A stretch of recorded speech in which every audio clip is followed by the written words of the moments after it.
All right, ladies and gentlemen, welcome back to the AFC East Roundtable. We're going to try this again. I'm sorry about the last stream. We had some technical difficulties. Hopefully, we're good this time. I'm going to get a check from you all. Let me know in the comment section, yes or no. Can you hear me and can you see me just fine before we get started today?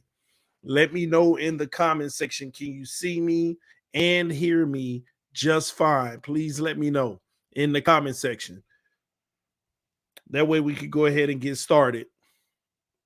Much better, TD. Yes, yes. All right, cool, great. I don't know what was going on, but we had like a major lag. And hopefully it's much better now. We'll keep an eye on it. I just restarted everything. But listen, guys, welcome to the AFC East Roundtable. I am your host tonight, TD from tdphinstalk. Salute to everybody. This is off-season action. Hit that like button on your way in because they're not going to send the notification out again since we just actually did one. All right.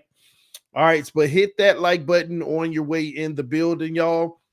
Okay, tonight we're going to have a good show for you all. I'm going to be talking about all four AFC East teams.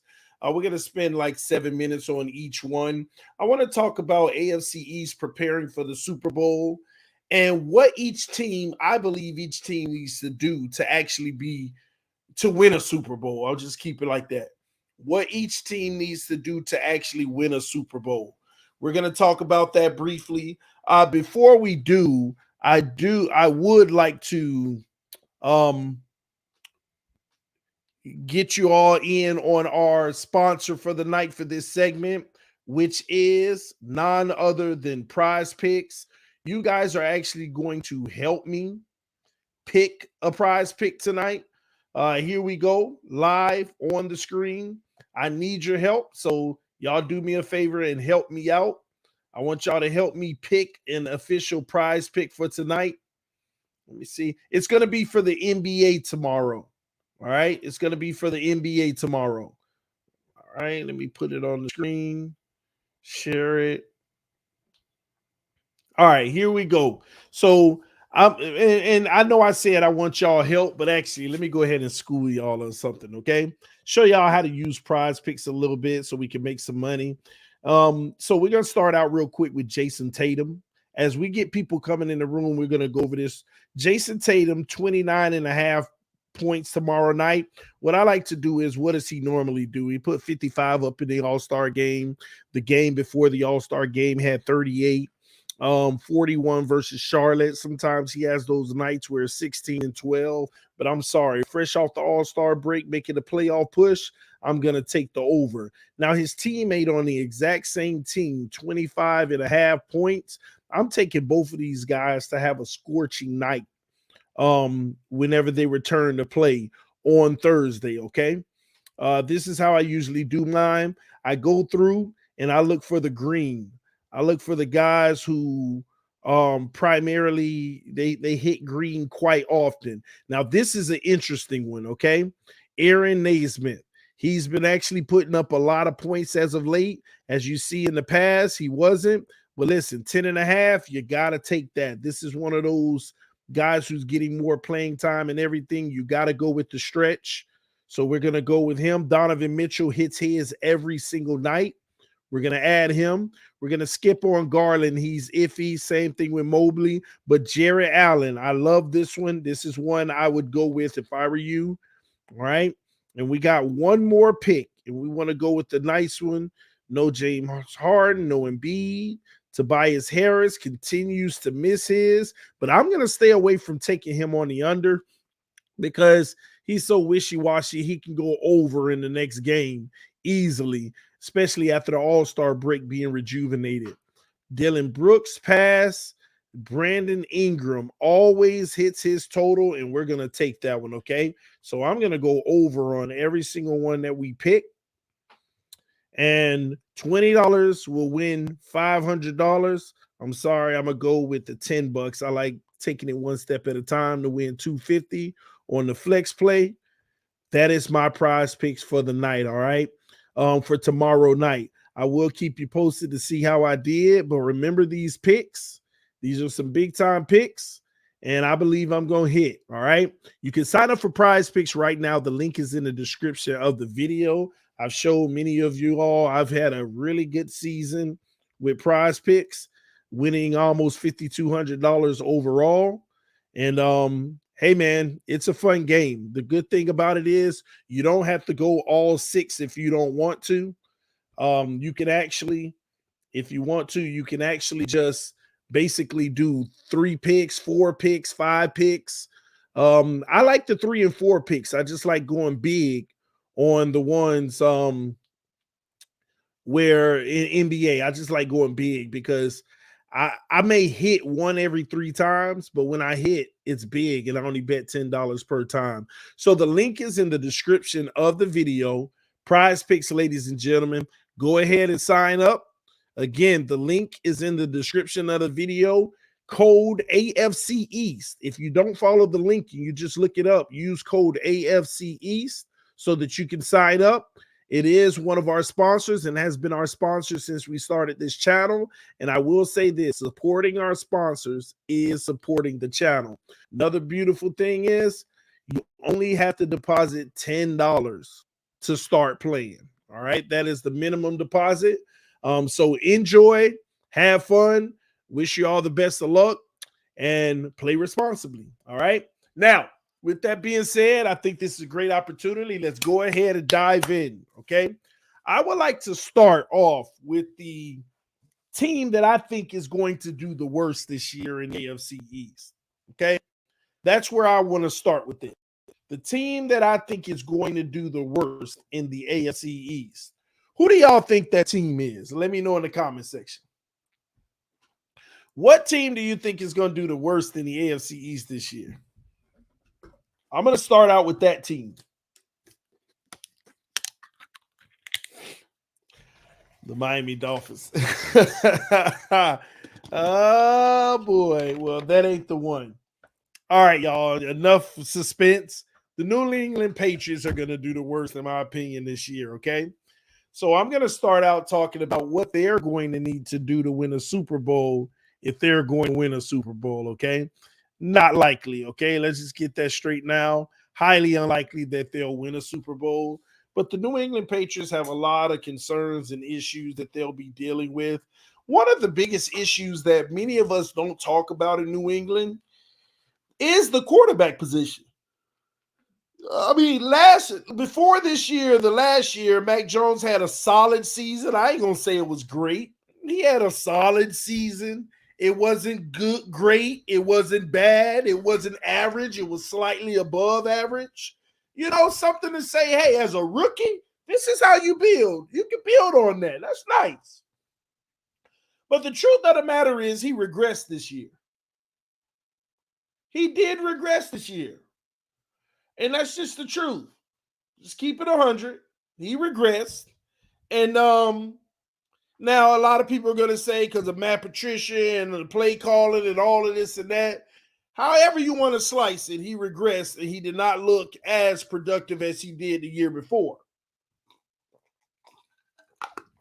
But the Patriots also have a lot of other concerns on the team. And one of the biggest ones from a contractual standpoint, these tight ends, the weapons on offense, wide receivers. The only thing that I feel like the Patriots have going for themselves for the near future is the running game with Ramondre Stevenson if they continue down that road. Defense under Bill Belichick will always be something, but they haven't played as well as they should. They haven't been lights out like you think. Now, they've been one of the top defenses, but I expect a little more. But I'm not worried about defense. It's all offense for the New England Patriots. So what do they need to do to win the Super Bowl? The reality is this is a different era for the New England Patriots. You no longer have Tom Brady. You no longer have a guy who can make the team around him seem like everybody's really good. You now need to go spend some money on some real additions to that team. And I know Bill Belichick ain't one of them guys that want to spend money on big name players. But at this point, it's time to bring in some offensive weapons that you actually spend some money on to make life easier for Mac Jones. You see how much easier it looked for Tua when you put everything, when you put weapons around him. Mac Jones needs that type of assistance this year if the New England Patriots going to have any chance. And it's tough because the title is AFC East preparing for the Super Bowl. And I'm trying to talk about what every team needs to do to win the Super Bowl.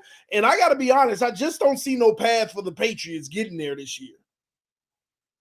Now, they can make some moves in free agency in the draft that can change that, but it's going to be hard, man.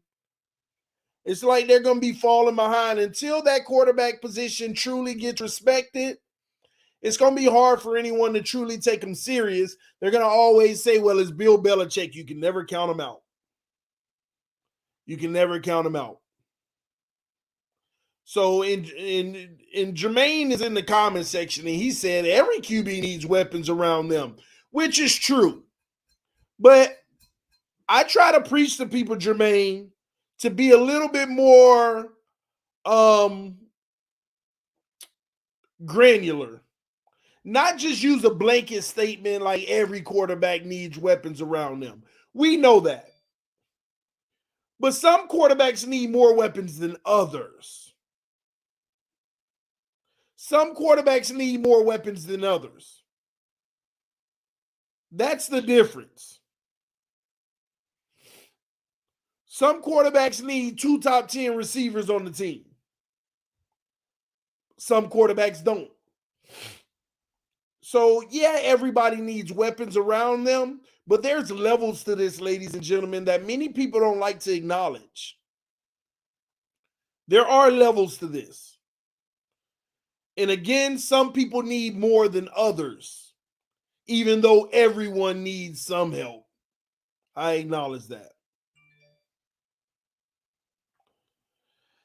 Someone said, what about Mahomes? He has Kelsey. Who else? That's my point.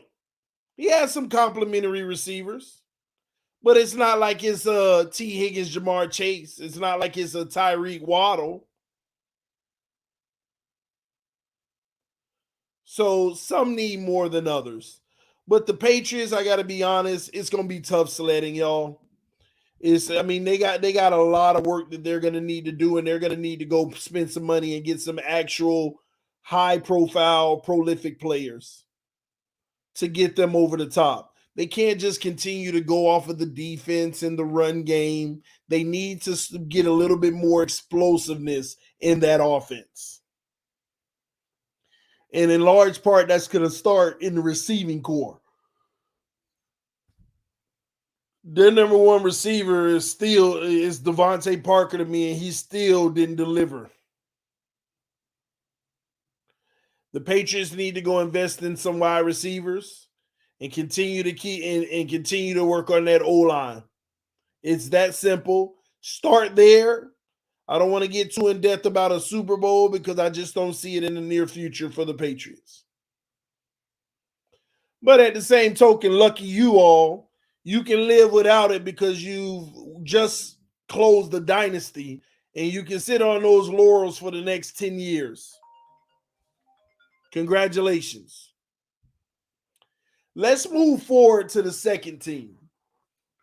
Who's going to be the second worst team in the AFC East? Put it in the comment section. Who do y'all think is going to be the second worst team in the AFC East?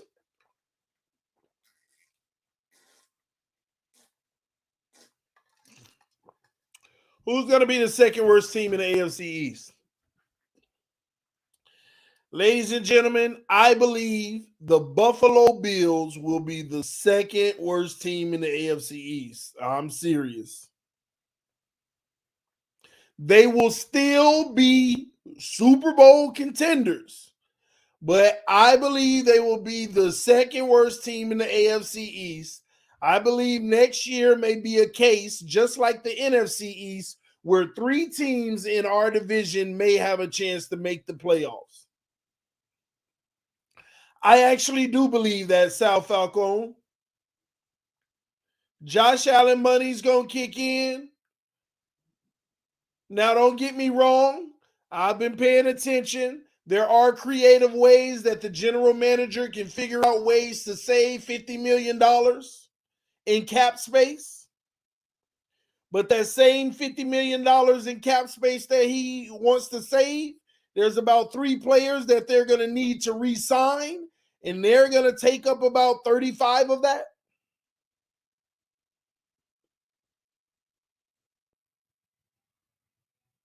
So the Buffalo Bills, although they had an impressive record last year, they did not look as explosive as they normally do last year. They actually had a lot of struggle games. Now, albeit good teams still find a way to win those games. But the problem is, as the AFC and the division, and being that we all play the NFC East next year, things are going to get even tougher. You can't expect to win all of those nail biters that you won this year. Again, you were a great team, and that's why you won those tough games, but you can't expect to win all of them this year. I mean, there are about 6 games where they were just not playing great football and they still won. And this year, you could probably knock 3 of those off right away. And that can put the Buffalo Bills around 10 wins this year and in a wild card position. I truly believe that the Miami Dolphins and the New York Jets, both teams are going to leapfrog the Buffalo Bills this year. Now, I know a lot of people are going to say, I'll believe it when I see it, but I truly believe that's going to happen. A part of the reason is, well, we'll get into that. We'll get into that, especially with the Jets. But I think that that's going to happen. So, Buffalo, what do they need to do to win a Super Bowl this year? First and foremost, Josh Allen, someone needs to get in the building because, excuse me, obviously they don't have anyone in the building to do this. But someone needs to find their way in the building in Buffalo and figure out a way to get Josh Allen to be a little more structured in his play, to be a little more disciplined in his play, and to remove the reckless abandonment that he has on occasions. And I truly believe it's something that can be fixed. But will he get out of his head? And don't get me wrong, Buffalo fans, they're going to make every excuse in the world. To them, Josh Allen has no flaws. You know, what is CD talking about? But until you recognize this number one flaw for Josh Allen, you'll never realize why you don't win a Super Bowl. His reckless play at times, and let me give you an example. It'll be plays like Josh Allen will literally hike the ball, go through his progressions, see that, man, I would love to go there, but I can't. That would be a terrible decision. Go to 2 more reads and say it's not there. Oh, well, and go back to the one where he already knew it would have been a terrible decision. And it's like mind-blowing. Just go look at his turnovers. It's like you saw it, went away, and then came back. You saw it not there, nothing there. It's not like his turnovers are these big overthrows or underthrows. He's just trying to hit his guy, but the coverage is great and he can care less.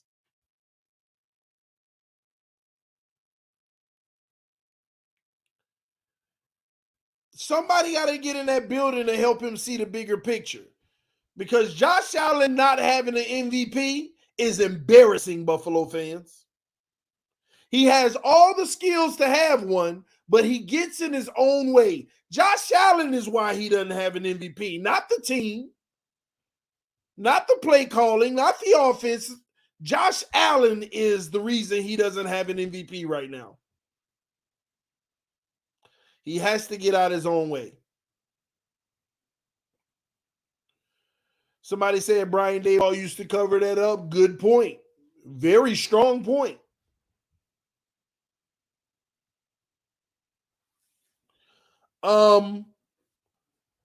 Also, they got to fix the O-line. They have to do better with the O-line. I know Buffalo fans are out here calling, we need another weapon. We need one more weapon. I personally feel like the Buffalo Bills have enough weapons. They just want to load it up so much because they're realizing it's still not enough. Like Buffalo fans, you also need to think about the fact that if you need more receivers on offense than what you have, you're actually diminishing the value of Josh Allen.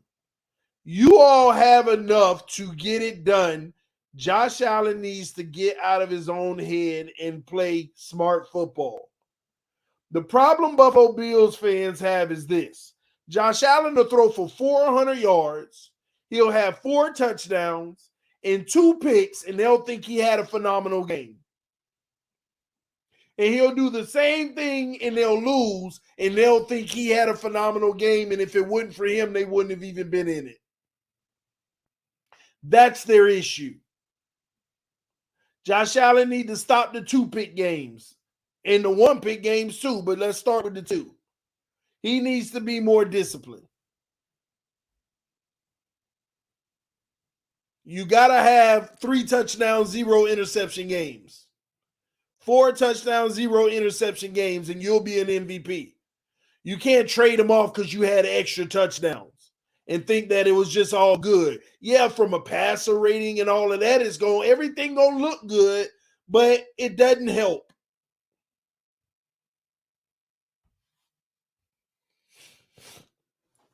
I truly believe the only thing the Buffalo Bills need to do is get somebody to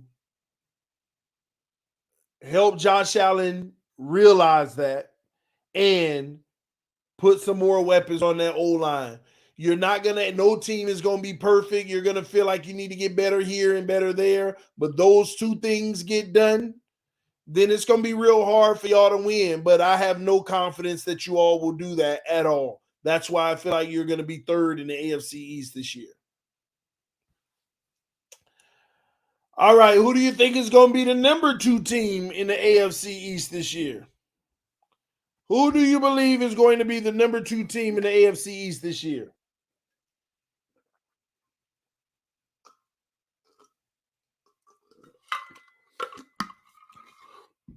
My number 2 team in the AFC East this year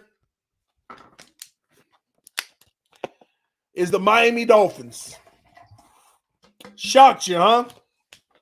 Shocker, huh? Big time shocker, huh?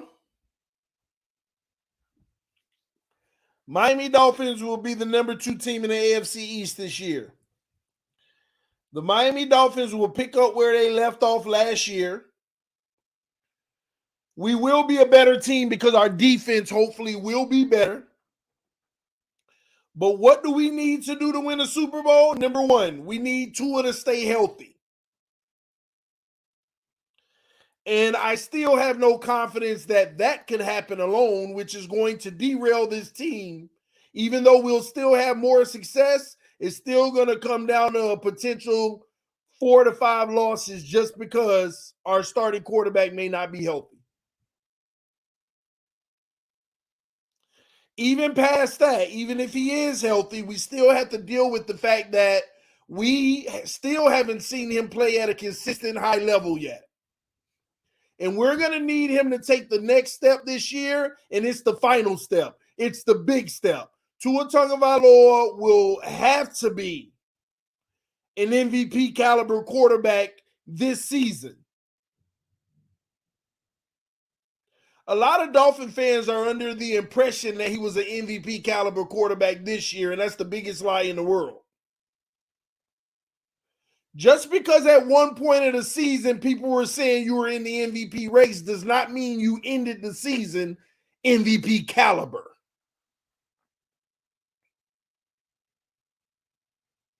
He is going to have to play at a MVP caliber level even if he doesn't win it.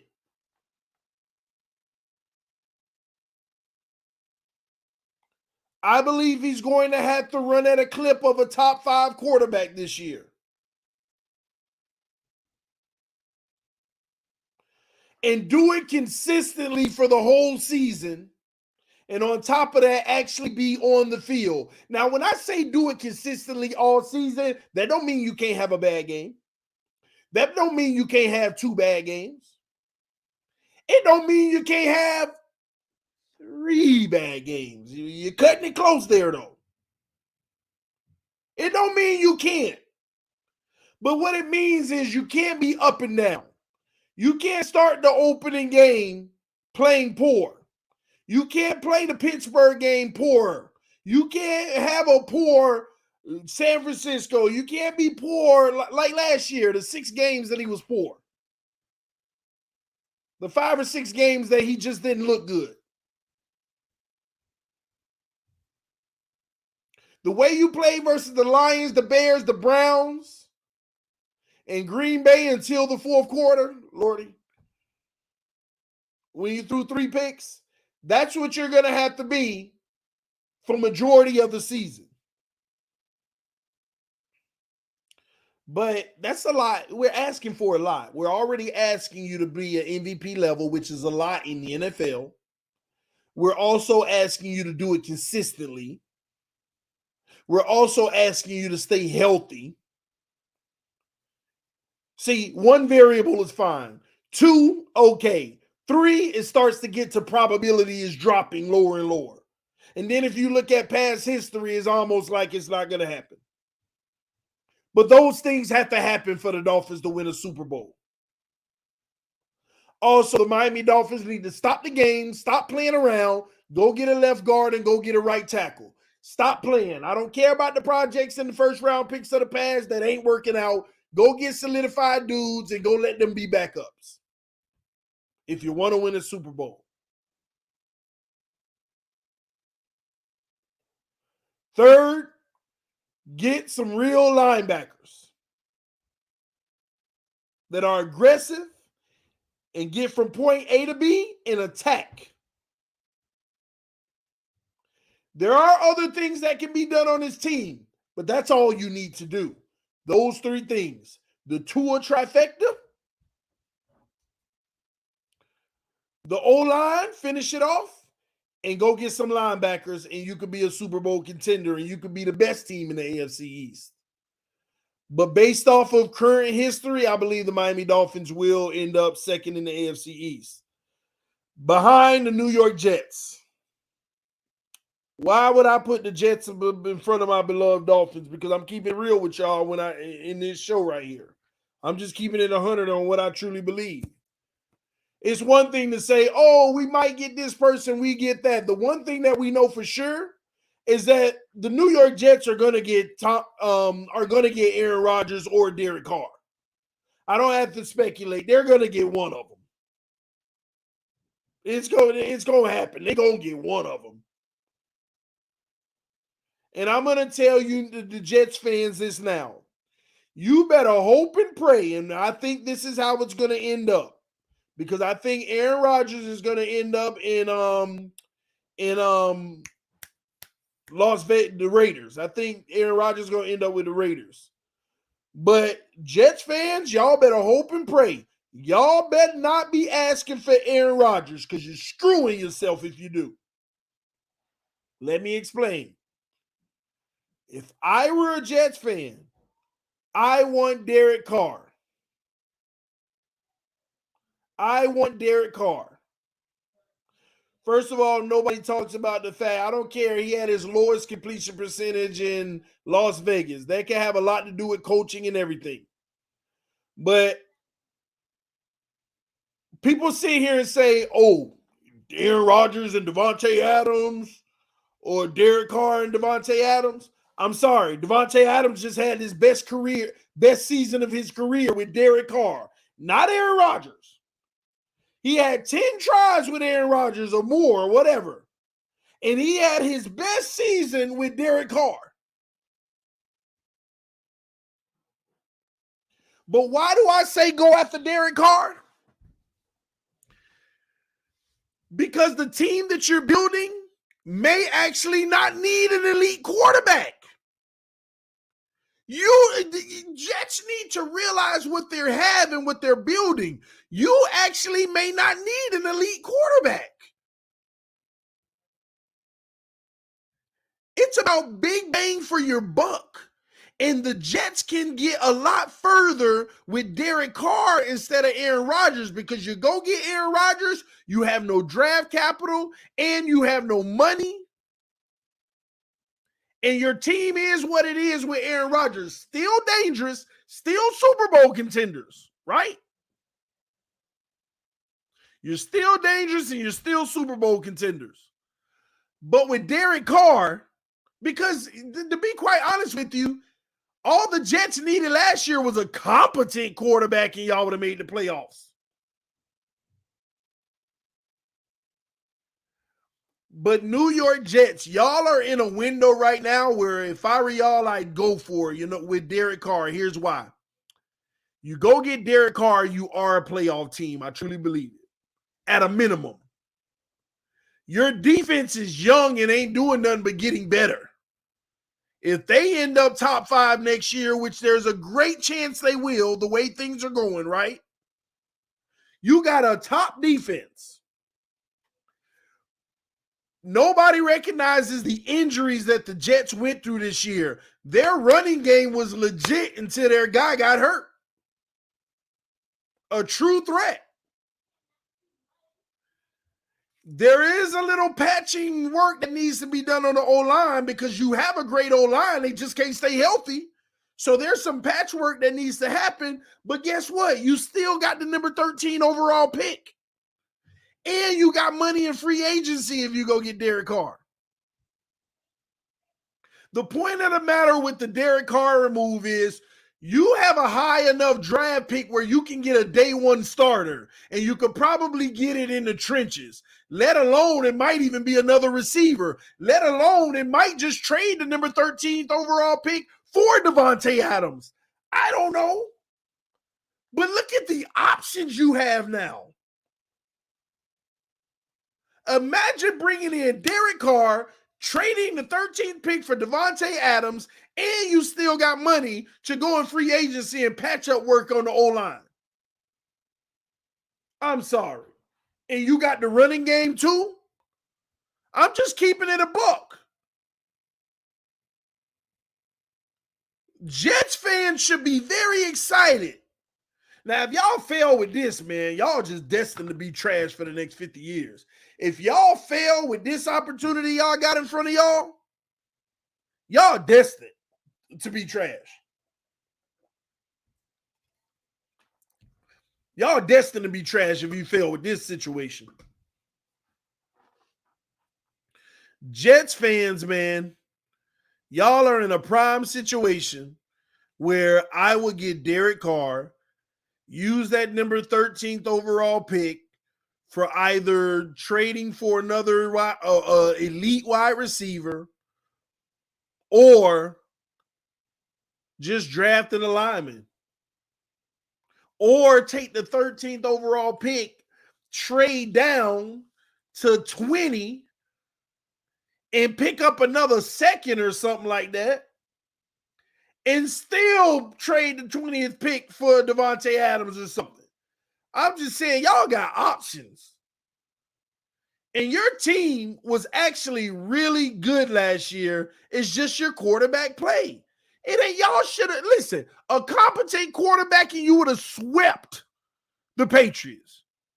Skyler wouldn't have beat y'all because you would have had a better quarterback. That was just a slugfest of nobody who could score, and we got the edge. That's 3 wins right there, and you in the playoffs already, just from a competent quarterback. And we're not talking about the games you barely lost. Now, the schedule gets harder next year. It's a catch-22. The schedule get harder, man. The schedule does get harder next year. But you can lean on your D, and when your running back come back healthy with an improved O-line, you got a run game, and you got a competent quarterback who can deliver the ball. I'm sorry, ladies and gentlemen, but I'm sorry. I know I'm a Dolphins fan, but I got to keep it a buck with y'all. I would look at the Jets roster after that, and I would ask anybody, where's the hole at? Where's the weakness on this roster? I would literally ask anybody in the AFC East, whatever team you're from, where is the hole on this roster if they did that? They got Derek Carr. They traded the pick for Devontae Adams. I would ask anybody, where is the hole? Where is it? Where do they need to get better? You say linebackers, I actually like their linebackers. Are they perfect? No, but their linebackers are aggressive. Can they be better? Yeah, but those are linebackers you can go to war with. I mean, we talk about a team who ended top 5 in defense with the linebackers. Keep that unit the same.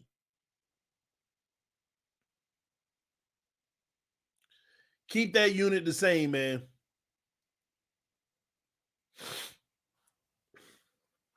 That's my take on it.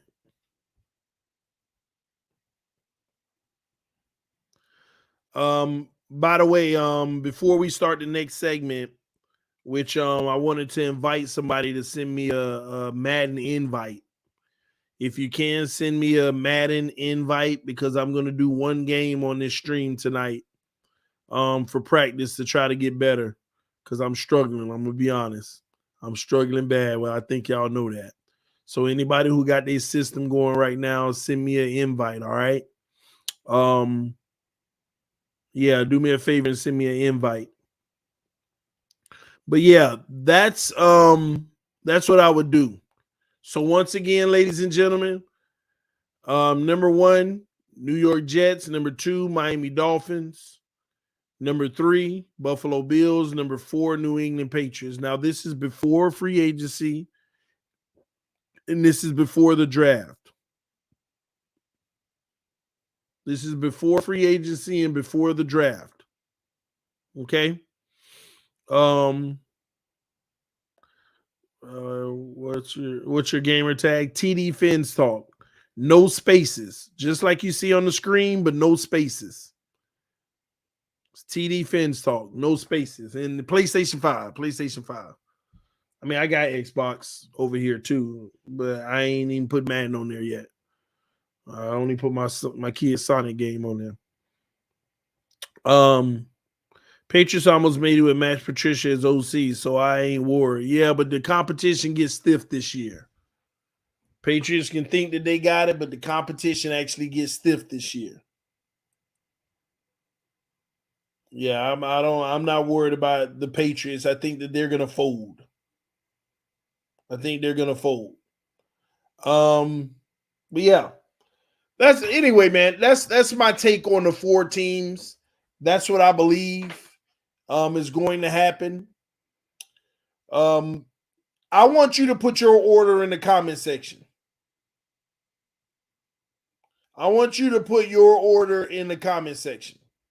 Okay? Tell me, what do you think is gonna what the order in the AFC East is gonna be this year? Give me your order. It'd be very interesting.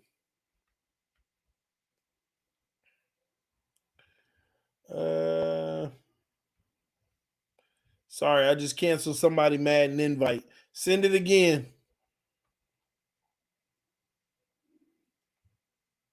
You got to send it again. So the Patriots fold while the Jets finish first. TD stop. Hey, we'll see. Miami, Buffalo, Jets, New England. All right. If your quarterback can stay off concussion, watch, and you can. Wait, let me see what this is. Head in the game. He said, if your quarterback can stay concussion, watch, you can sure up that defense. You're the team.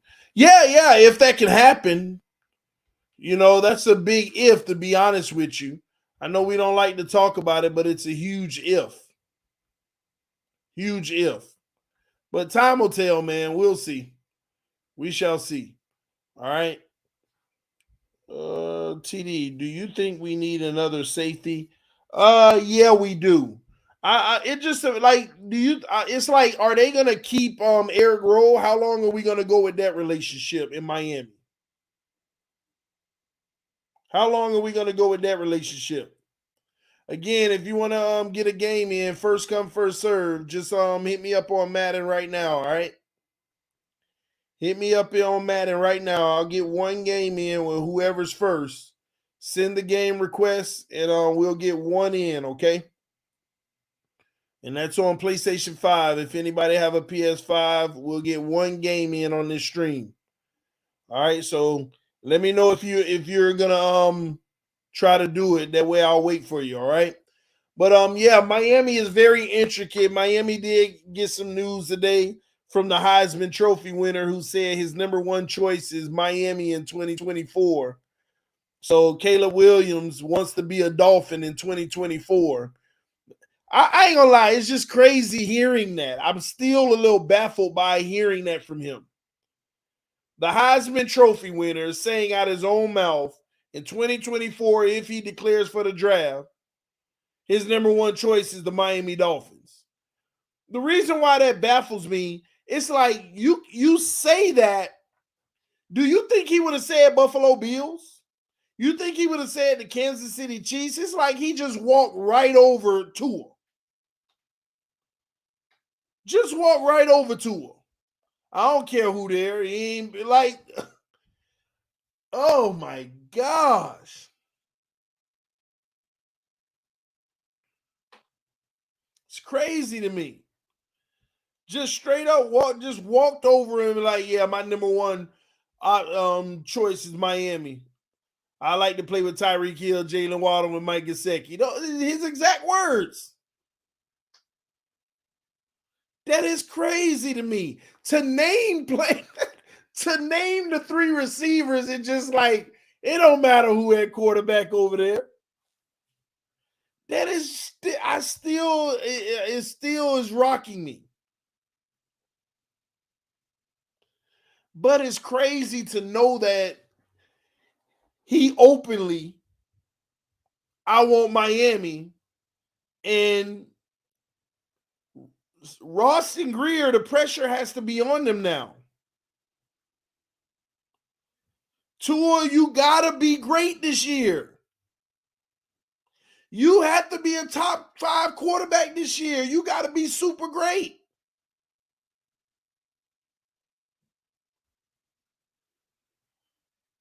You have to be. You got the Heisman Trophy winner sitting there talking about my number one choice is Miami.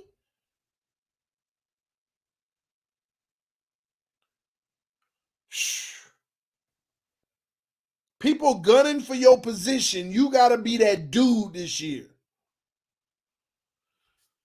I don't know why. It's a piece of me that's rooting for Tua to just be great this year. It's like, please be great, but don't be a fluke great. Be like legitimately great, like shock us all. Go insane, go crazy. Go crazy. Will we get that? That's the issue. That's the issue. What did he say? I think I keep making a mistake in canceling people requests. Let me get that off. But yeah, Tua Ultra Instinct. I heard he wants the number one on his jersey too. At tdphinstalk. Man, don't say that, man. Don't say that. Please don't say that. Don't say that. Don't start the controversy in Miami.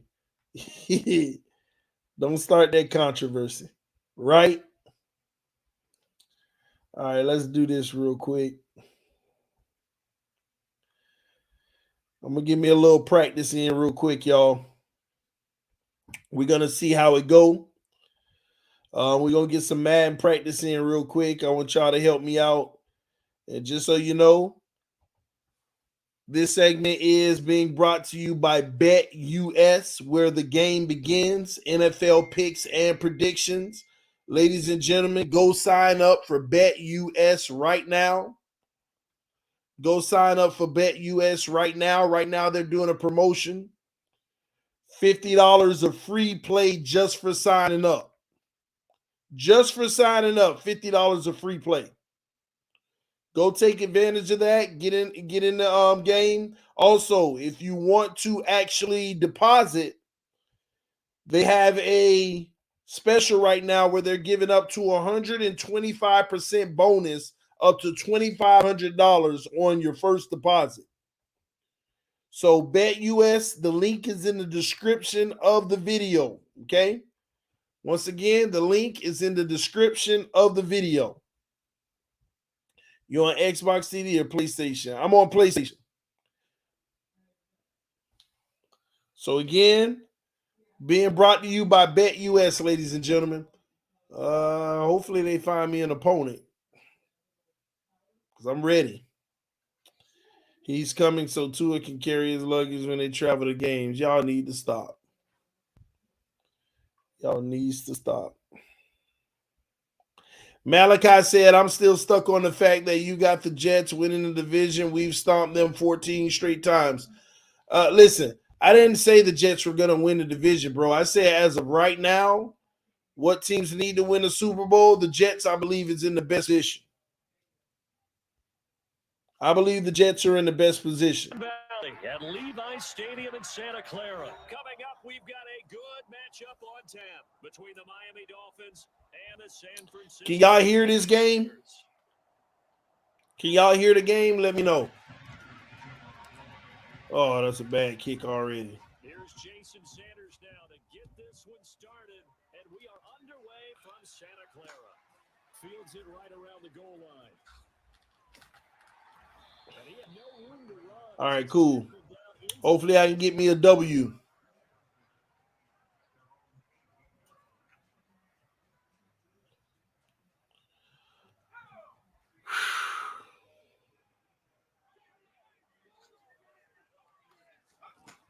On first down, it's Purdy.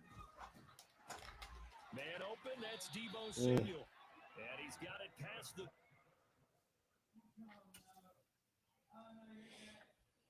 Hopefully Jets coach a bum gave the Dolphins a playoff spot. All right, TD, start running every play. Change it up. I'm going to try, man. I'm going to try. I'm going to try my best.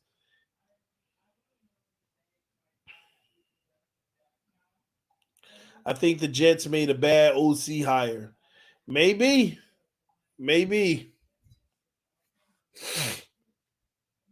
But they'll have a competent quarterback regardless.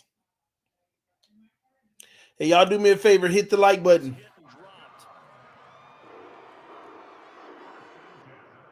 Line of scrimmage, the 31 now on 1st and 10. Here's Lance to throw it. Open man is Juwan Jennings. Taken down, but not before they work it across midfield. The end result, 21 yards.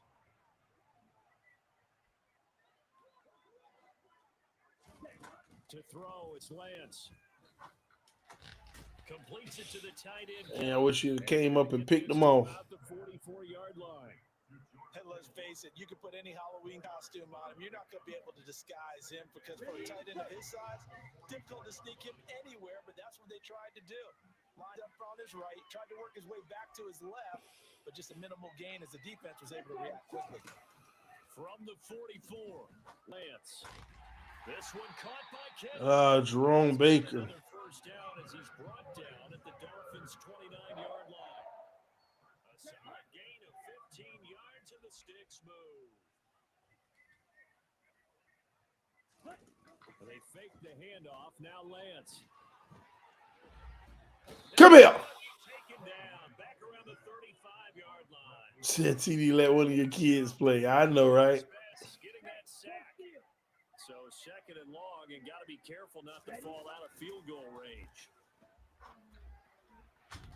This will be caught. Hey, man. And all the way inside the 15 before the drop it.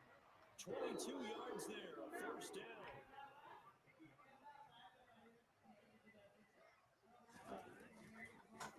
First carry for Christian McCaffrey. And he is swallowed up right at the line of scrimmage. The tackle made by Landon Roberts.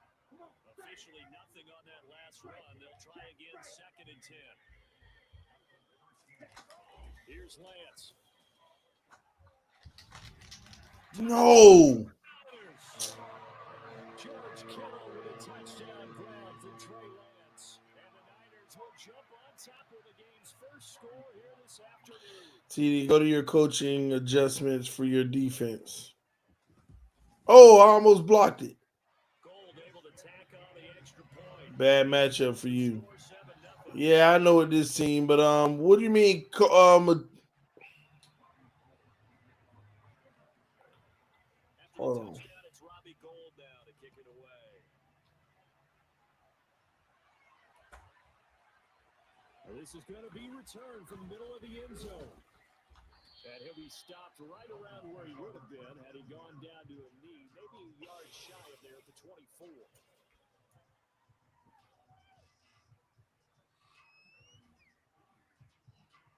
Coming out with a jumbo package to start the drive.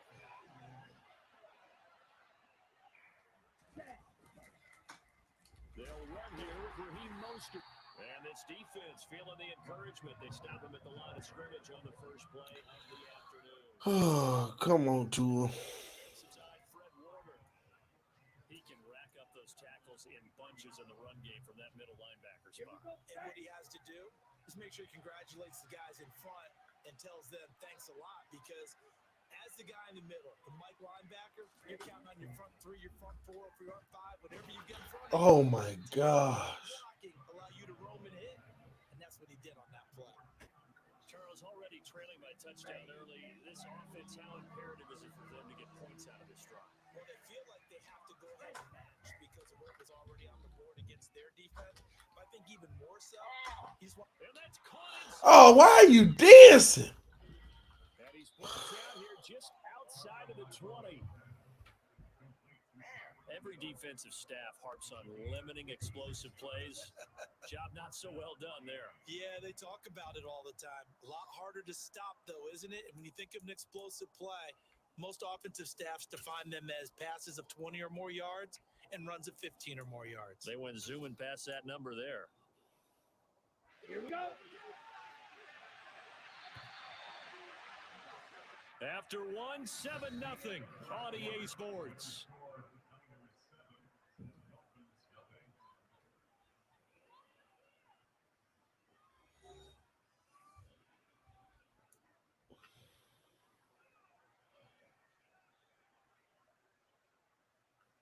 Here we go. Here we go.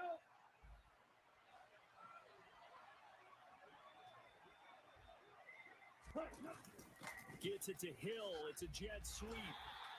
They follow up that gigantic gain with the tiniest of pickups, 1 yard. Let's just make this one succinct. Nice job there. All 11 guys on defense diagnosing the jet sweep and putting it down. On 2nd down, Mostert. And he's going to have this pretty close to a first down as the tackle is made at the Niners' 13-yard line.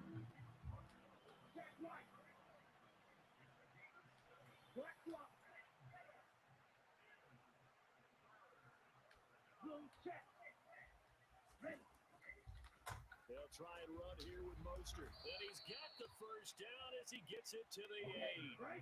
First and goal, and a chance to get that initial touchdown right back. Here's Mostert. That hole was there, and then it wasn't. No gain on the play that time, and it sets up 2nd and goal. Defense doing their job, really nowhere to run the football. Yeah, it's almost textbook, wasn't it? Every place he tried to find an open spot, there just wasn't one. Congrats to the defense, no gain. Call fitting your gaps, right? I love it. You're exactly right. Oh, no! No, I shouldn't have threw it, and I knew it. Oh, my gosh. Right when I was throwing, I was like, no, too late.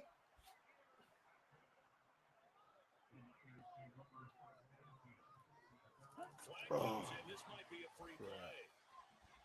And that was knocked down, but I don't think it's going to matter. The defense looked like they jumped. Well, we looked at each other right when he flinched. We knew that that flag was coming. Yeah, offsides, easy call. Mark off the 5 and keep it moving. Now Lance. That's caught out right by Jennings. They'll give him 4 yards there, and they'll have a 2nd and 1 forthcoming.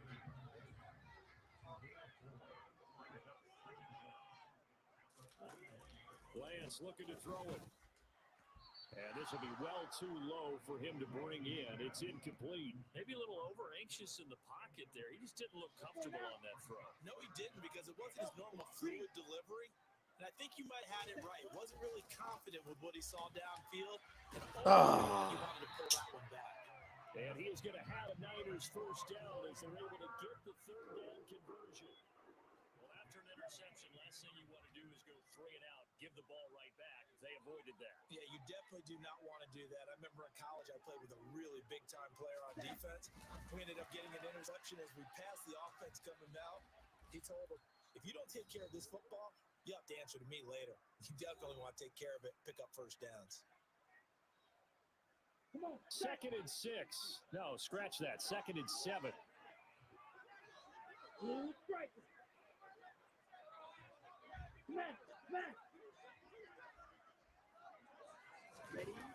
Lance now to throw.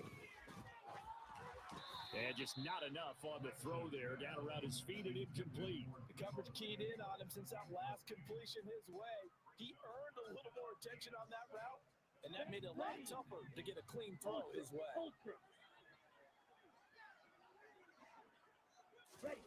Throwing his Lance on 3rd down. And he'll be hit as he releases it, and that'll fall incomplete. Now that's a good bounce back after giving up a touchdown on the opening drive. Just 1 first down permitted and then out.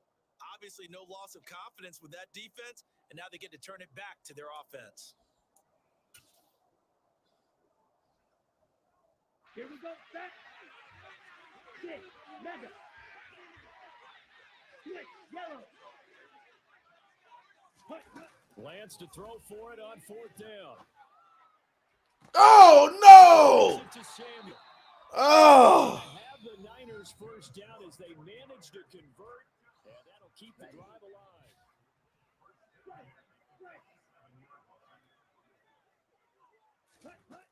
Lance going to throw. And he takes a shot on the release as this will be incomplete. Nice progress down the field was halted by that incompletion. They could try for some safe yards here to get things moving again, or keep throwing it and pushing it downfield to try and pick up bigger yardage. So now 2nd and 10 after the incompletion on 1st down. Throwing now is Lance. Looking right sideline, but it's incomplete. It feels like they're getting caught in between here because they had incompletions on 1st and 2nd down. Now you got to worry a little bit about the clock because you prefer not to give them another shot here in the 1st half. But if you don't pick up the 1st down, guess what? You're likely going to have to. Again, they'll throw it with Lance. And now another one thrown incomplete. Like what I see so far out of this defense because they've been showing their best coverages on 3rd down. So far, only allowed 1 conversion on a handful of attempts. One area of their game plan that they've executed to perfection.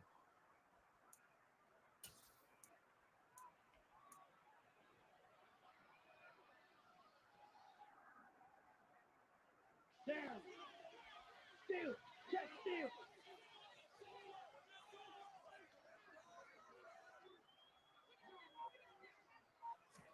And they'll go for it. Lance. Give me that. And looking for Kittle, but it's intercepted. Picked off by Eric Rowe. And the Dolphins are going to take possession of the football. So this defense coming up with a takeaway, and maybe that's something that can bring a little life to that sideline. Well, I don't want to say that they've been sleepwalking through this 1st half because that's simply not true, but you're right. We haven't seen a lot of fire from these guys, really, on either side of the ball. So maybe that's the catalyst that they needed to get them back into this game. On 1st and 10, it's Mostert. down to about the 37. Oh, that's a real nice job there by the defensive front. They just engaged and held their ground. But how about the guy who made the play? We often talk about whether they take a good first step or not. Many times you just don't take any step. Just get your feet moving, get your body going. And then once he made the read, he was able to make the play. A second down pass play there, but it's incomplete. They need to get to the 29 if they want to pick up a first here on third down.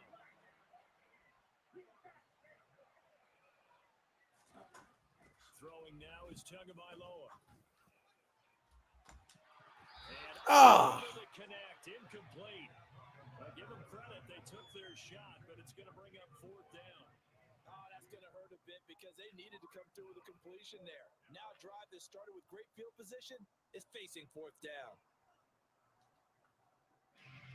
So now they're going to send out the field goal unit to, as they say, fire away from long distance.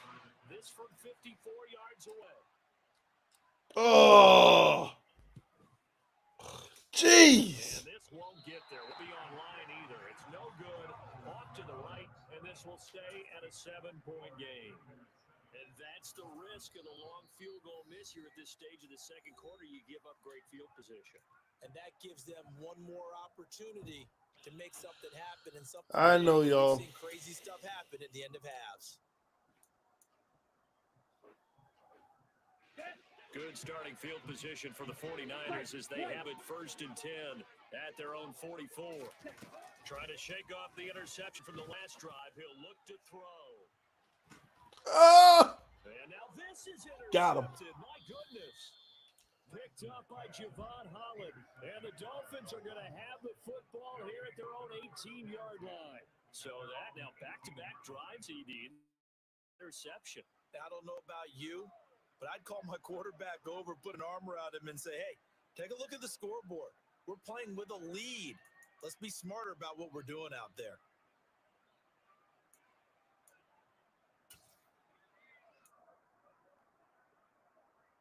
Let's go now. The Dolphins at the line ready for their next drive. A slim deficit here in a one-possession game. Not much time left, obviously. We'll see if they can march this down the field, at least get 3 and take some momentum into the locker room. Oh, my gosh. Throwing on my back foot. Picked off by Jason Verrett. An unfortunate sequence there, trying to get points before intermission, but now the interception, and their opponents have a chance to possibly pad their lead. Yeah, they had an opportunity there. They weren't able to capitalize on it. That's something that could come back and haunt them later. They're begging their defense now to keep them from soaring before the half ends. Oh, no.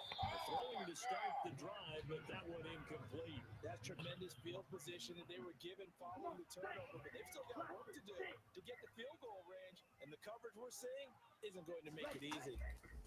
Throwing again on 2nd and 10. Lance, and his throw's going to be incomplete. Tough series for the passing game. Things just aren't clicking. Hopefully they come through on this play and get the series back on track with a completion for enough yardage for a first down. Red, Lakers.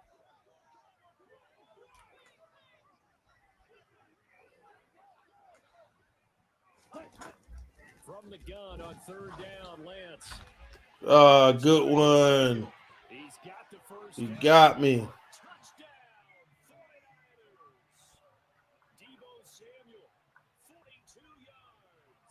And the 49ers will extend their lead in the final minute of the half.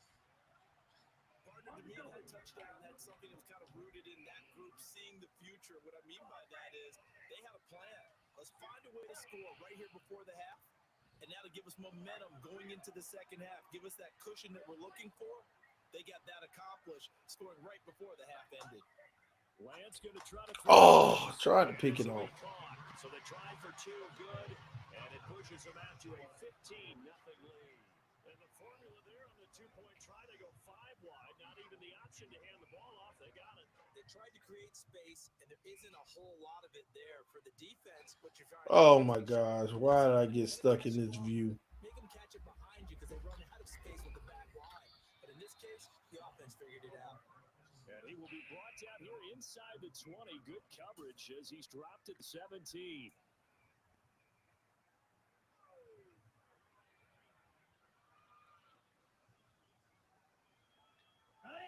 The Dolphins at the line ready for their next drive. And the ball backed way up. So thinking with this amount of time on the clock, probably just sit on it, and we'll see these two teams go to the lockers. Yeah, I don't think you want to overthink it in this situation. Either side of the ball. Just go ahead and finish up the half and get on out and talk about it. They're going deep for Hill. Oh my gosh. Third time. Picked off by Jason Verrett. And the Niners are going to get the football here as he gets this up to the 38-yard line. But Charles, you're so close to halftime there. You throw the interception. Not only that, you do give it to them in plus territory as well. Yeah, they were pushing real hard to try and get something more on the board on their side of the ledger right before the half. Looking at it with 20/20 hindsight, though, might have been better to hand it off a few times, hoping to get something to break instead of putting the ball in the air and, of course, putting the ball in jeopardy. They work again from the 38 on 2nd and 10. Looking to throw. Lance. Oh, he'll look downfield for Kittle. And this is incomplete. Oh, it looked like he had a pretty good line on that one. That would have been a big play, but he could not pull it in. A final shot before half for Lance.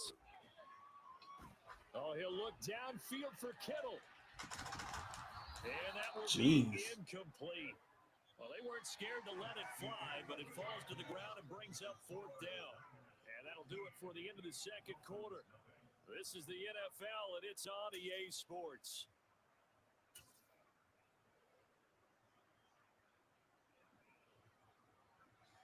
And we welcome you back now. Alongside Charles Davis, I'm Brandon Gunn, getting set for quarter number 3 here. The Dolphins down on the scoreboard, but they'll have it first as we get going in this third quarter. From a couple yards deep, he'll bring it out of the end zone. And he'll be stopped right around where he would have been had he gone down to a knee, maybe a yard shy of there at the 24.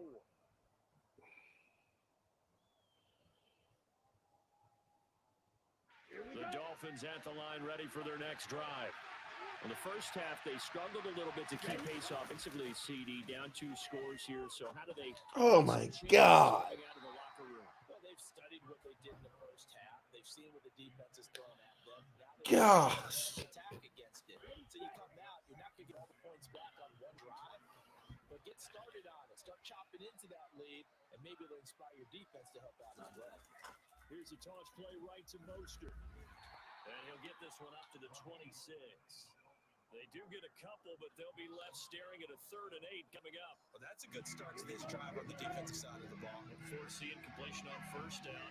Then you're able to shut down running play on 2nd. Yeah, I wouldn't be surprised now. A little bit of pressure going into the quarterback in an expected passing situation. Boy, you have to absolutely come to a dead stop with Tua. To complete the ball on the run, you have to come to a dead stop.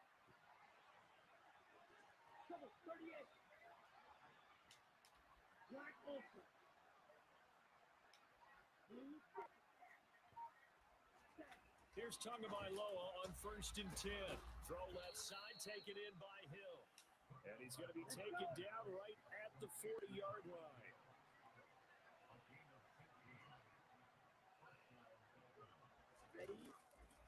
Now a give to Mostert running right. And he gets this to the 35. Good for a gain of 5. Well, they still have time to get him established, but in my estimation, they've got to pick up the urgency here. They're going to get quickly in and out of the huddle and run off a bunch more plays. From the 35 on 2nd down. Tua, and going deep. Oh my gosh, man! Complete. That would have been 6 points. Somehow he couldn't rein it in. We saw this a lot in the first half, and it continues. These receivers just not able to get much separation. So that means they have to win the 50-50 balls. They've got to go up with the defender and find a way to start coming down with them. And this time, contact and another incomplete. Oh no! No gain on the play there, and it'll bring up 4th down. Now, they struggled to get him rolling on the ground in the first half, and that's sort of continuing here in the 3rd quarter. Yeah, but I don't think it's time to abandon the running game. I would say keep feeding the horse And I believe he'll eventually reward them, especially as we get deeper in the game.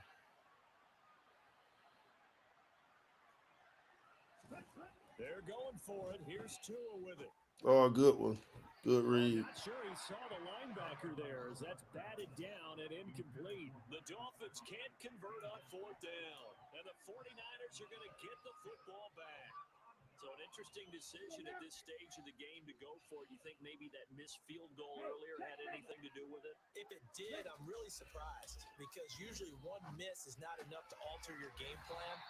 My only thought is maybe he got hurt, or maybe they just understand that it's not his day for some other reason we don't know right now. But in general situations, you run back out there and let him have another chance. Now Lance on the bootleg, rolling to his right. And he's going to be taken down right at the 40-yard line. Partner, there's a downside to everything, and the danger of man coverage is if you're locking down your target, you often turn your back to the quarterback and you don't see him. Sometimes you open up a big lane for him to hit you for big yardage, and that was an astute play by him to scramble out, see that lane, and burn them for a first down. This drive starts with 2 steps forward and now 1 back. A pair of first downs, and here a loss of yardage. On 2nd and 12, Lance. And he's going to have to eat this one as down he goes. The pressure from multiple guys there as they bury him for a big 9-yard loss. And nowhere to hide on that play. No, there was not, because every exit door, that was surrounded. I think that was supposed to be a bootleg, but he had no chance to get outside the pocket and try and make a play. Now on 3rd and long, they'll look to throw. And he is going to be taken down.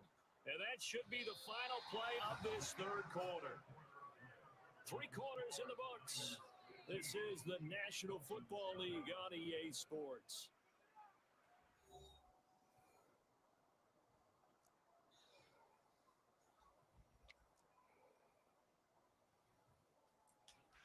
Here comes the 49ers punter now. Always a good sign when your first punt comes in the 4th quarter.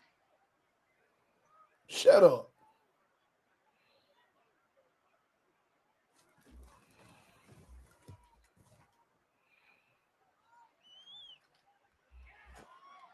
Watch out for Hill on the return. Oh, my gosh. A big kick that time, 52 yards. And the Dolphins' drive will start deep in their own territory with a 1st and 10. Here we go. The Dolphins at the line ready for their next drive. And you're still in this game. I mean, yeah, you haven't scored. Offense obviously has struggled, but you're only 2 scores down, so all hope not lost. No. Not at all, because we're talking about the NFL, and teams can score fast in this league. Quick strikes, you're right back in it. You're exactly right. Keeping hope alive. So after the incompletion on 1st, now 2nd and 10. Here's Tagovailoa to throw. Oh! And he knocks the ball away, and it falls incomplete. Give him big credit for his coverage right there, because when he saw the route break deep, he stayed in position to prevent a completion while avoiding any risk of a flag. This offense on 3rd down today, they've converted 3 out of 5 thus far. This is 3rd and 10. Tua sets up to pass it. And they'll get this on the screen to Mostert. And brought down, but not before reaching the 25. Give him 12 yards there, and the Dolphins have a 1st down. Well, they've certainly had their share of troubles running the football in this one, but this play is almost an extension of the running game right here. They set up the screen, let him work out in space on the perimeter, and he turns it into a big pickup. And again, it's Tagovailoa. He'll hit Mostert again here. And he's able to get this one up to his 30 before he's out of bounds. 4th quarter, every drive's so critical, and you figure they only get 1 more shot after this, so a touchdown's imperative on this drive. It is, but you also have to think to yourself with play calling, don't hold anything back. Don't save it for the 2nd touchdown. You can have the 1st one for the 2nd one to matter. And they're going to have this across midfield and inside the 45. 48 yards on the ground for him now on 9 carries. So from inside Niner territory now, this is 1st and 10 at the 43.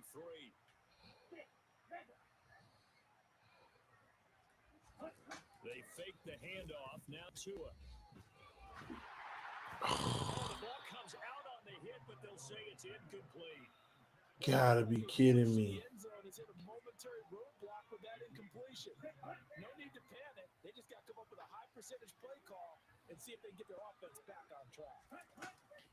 A run with Mostert up the middle. They do get a couple, but they'll be left staring at a 3rd and 8 coming up. Not too many offenses want to turn down long drives, but when you're down what they are, they've got to pay it off with some points. Throwing is Tagovailoa on 3rd down here. He is going to find Hill here. And this will move the chains again as the tackle's going to be made at the 49ers 30. Setting to throw on 1st down is Tua. And he can't find a receiver, and he's brought down.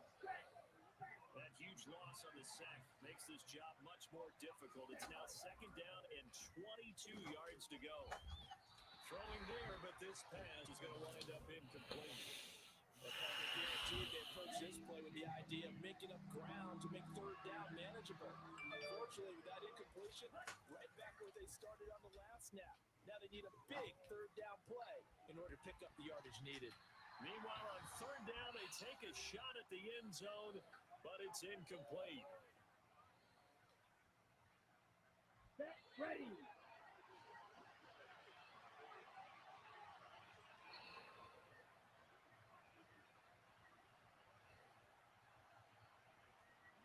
Ready? 4th down, 4th quarter. Here's Tua. He's going to take another shot here. It's knocked away and incomplete. They had to go for it with such little time remaining, and the 49ers are going to get the football back. Well, they had to take one final shot at the end zone, but now things are looking really bleak. And I agree with that totally. You have to take the shot if they did score. You know, whether you... Blitz coming, and down he goes. Now the Dolphins going to burn the first of their timeouts as they'll talk things over prior to this upcoming 2nd down play. That one looks like he'll throw here. Ball hit as he throws there, incomplete. The pressure really ratcheting up. They get the sack on 1st down, then a near sack. They got to him there just as it was leaving his hand. Yeah, they might need to change their pass protection scheme a little bit. Maybe bring another guy into the backfield to help protect the quarterback, because that was awfully close. On 3rd and long, it's Lance. That's Samuel caught left side. And they'll get him down about 3 yards short of the 1st. It's a 15 up, but it'll lead to a 4th down.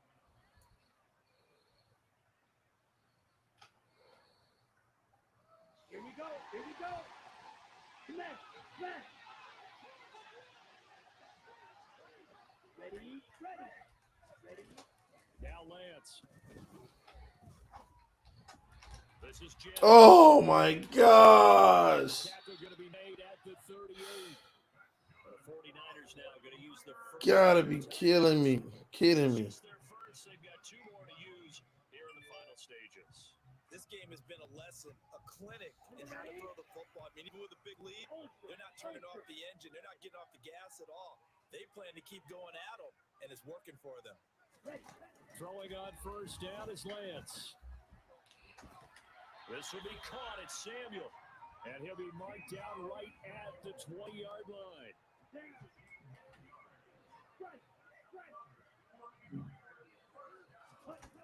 From the red zone now, they'll look to throw. Looking for the out route. He's got it. Complete to Kittle. Now another timeout called for by the offense. That'll leave him with just 1 remaining in this 4th quarter of play. Nice rhythm throw there on 1st down. He located his tight end, made it a nice, easy pitch and catch. Hoping he can break a tackle or two. Wasn't able to do that there, but still good yardage. Throwing again on 2nd down. Lance. Under pressure, and he'll go down. Back at the 26-yard line. Jalen Phillips able to get in there for his 2nd sack of the afternoon. This is a little hard for me to compute because I'm watching sack after sack happen, but somehow they're still behind in the game. I would expect all of this defensive pressure to translate to them taking a lead. And thus far, it hasn't happened. Time's winding down.